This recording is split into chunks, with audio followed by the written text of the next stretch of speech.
जब हुकूमत बादशाह की थी मौलाना साहब, बड़ा सरल प्रश्न है, लेकिन इसका उत्तर आज तक मुझे कोई नहीं दे पाया। मैं आज से थोड़े नहीं प्रश्न उठा रहा हूं, 35 साल तो मुझे हो गए उठाते हुए इस प्रश्न को, और देश के दुनिया के तमाम आलिम मेरे साथ जुड़े।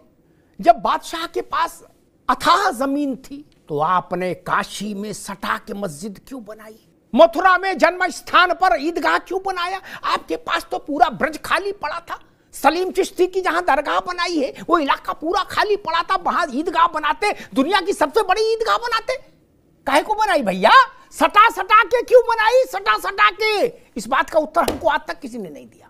इस बात का उत्तर दे देंगे तो आपकी नीयत पर सवाल उठेगा। हमको मालूम है जन्नत की हकीकत, हमको मालूम है कि आपने सटा के क्यों बनाई, आप क्या सिद्ध करना चाहते थे। आप भारत के माथे पर लात रखकर खड़े होना चाहते थे, आप भारत की छाती पर लात रख के खड़ा होना चाहते। कोई विद्वान मुझे बता दे कि विश्वेश्वर महादेव के आंगन में आपने वो छोटी सी मस्जिद क्यों बनाई? पूरा काशी खाली नहीं था क्या? और जहां आपने मस्जिद बनाई वहां मुस्लिम आबादी भी नहीं है, घनत्व तो नहीं है।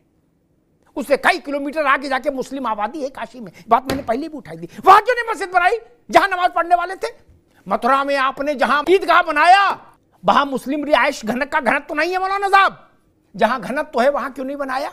दिल को बहलाने के लिए भाईचारा अच्छा है मौलाना साहब, ये नहीं चलेगा ना, ये गंगा जमुना दोनों नहीं चलेंगी।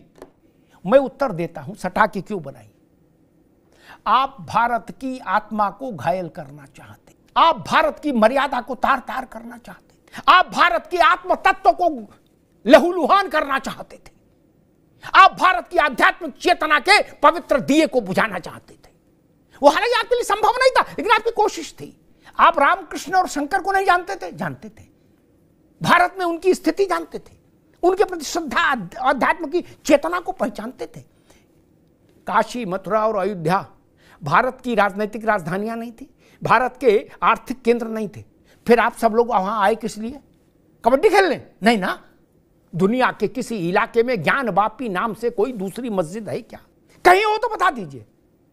और जिसको आपने फब्बारा का, मैंने मौलाना साहब से एक बार कहा था कि आपने अपने वजू घर में जिसको इस दुनिया का सनातन धर्मी विश्वेश्वर महादेव का श्री विग्रह मानता है, वहां आप कुल्ला करते रहे, वजू अपना मेल धोते रहे। और आज भी अगर सुप्रीम कोर्ट उसको रोकता नहीं तो आप वही प्रक्रिया जारी रखते। और कल अगर जांच में साबित हो गया कि वो शिवलिंग था, है, तो मौलाना साहब मुंह दिखाने के लायक नहीं रहेंगे लोग। ये हिंदू कैसे सहन करेगा कि 400 साल उसके शिवलिंग पर लोग कुल्ला करते रहे? कैसे सहन करेगा?